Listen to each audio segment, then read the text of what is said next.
It was early spring, one of those mornings when the air hangs cool and smells faintly of rain. I had just finished sweeping the porch, letting the rhythm of it settle my thoughts, when I heard a knock at the door. I wasn't expecting anyone. When I opened it, I found Liam Heron, the young man who lived 2 houses down. I'd known him since he was a restless teenager riding his skateboard along the street. Now he was 27, broad-shouldered, steady-eyed, and running his father's small woodworking shop since his parents retired to Arizona. He stood there holding a bouquet of pale blue wildflowers. "Good morning, Miss Marin," he said, giving me a shy, warm smile. "These are for you." "For me?" I asked, genuinely puzzled. "What's the occasion?" He shrugged slightly. "Do I need one?" I laughed softly. Because truthfully, no, he didn't. But still, no one had brought me flowers in years. "They reminded me of you," he added, his voice quiet but sure. That made something flutter in me. I stepped aside. "Come in, I'll find a vase." His boots echoed in the stillness of my home. Since my husband died 5 years ago, the house had fallen into a gentle sort of silence. Comfortable at times, lonely at others. My grown son visited when he could, but most evenings it was just me, a lamp, and the hum of the refrigerator.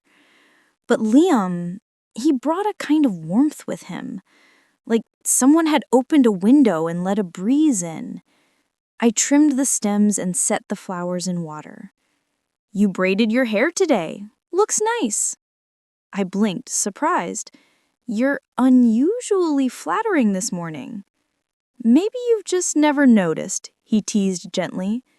His tone wasn't flirtatious, not in the way men half his age often tried to be. It was deliberate, honest. I felt his eyes on me, not judging, not admiring inappropriately, just seeing me. When I turned, he was closer. Not too close, just near enough that I could smell cedar and laundry soap. "I've been wanting to talk to you," he said, voice low, "about something I've been feeling." My breath caught. He saw it and lifted his hand slightly, careful. "I'm not trying to make things strange. I needed to tell you the truth. Being around you feels good, right."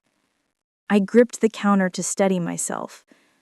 "Liam, he said, "I know it might sound unusual, but it isn't a phase, and it isn't a crush." I was 68 years old, with silver streaks in my hair and laugh lines from a life fully lived. Yet here he was, looking at me like I wasn't invisible, like age wasn't a barrier, but a story he wanted to listen to. "Why now?" I whispered. He smiled gently. "Because I finally worked up the courage. You make this street feel like home." He stepped back then. "I should go. I didn't mean to overwhelm you. Just think about it." And before I could say another word, he left. That night, the flowers stayed on the counter, one petal curled by morning. I hardly slept. His words replayed again and again. Just think about it. By the second day, restlessness found me pacing the house. I baked lemon bread just to stay busy. When the knock finally came, I opened the door with trembling hands. Liam stood there looking uncertain. "Can we talk?" We sat at my small kitchen table, 2 mugs of tea between us. "I shouldn't have said it that way," he admitted. "Not because I didn't mean it. I did, but I shouldn't have dropped it onto your day like that." "I'm not angry," I said. "I'm surprised and confused, but not angry." Some tension left his shoulders. I told him how long it had been since anyone looked at me as a woman, not just a widow, not just someone to check on politely. He listened, really listened. "You are a woman, a beautiful one. The way you hum when you think, the way you care for things, the way you hold yourself. Something inside me cracked softly, like a door opening. He reached for my hand, warm, steady. "I notice you," he said. We sat there, fingers brushing, until I pulled back. "This won't be simple. I'm not asking for simple, just honesty." The days after that felt strange and electric, like living two lives, the version of myself that clipped grocery coupons and the version that felt newly awake. Then one evening, as he worked on his old pickup, he waved me over. "You seem lighter," he said with a grin. "Maybe I'm feeling brave today," I said. "I like you brave." We talked, really talked, and at the end he asked, "Would you go out with me?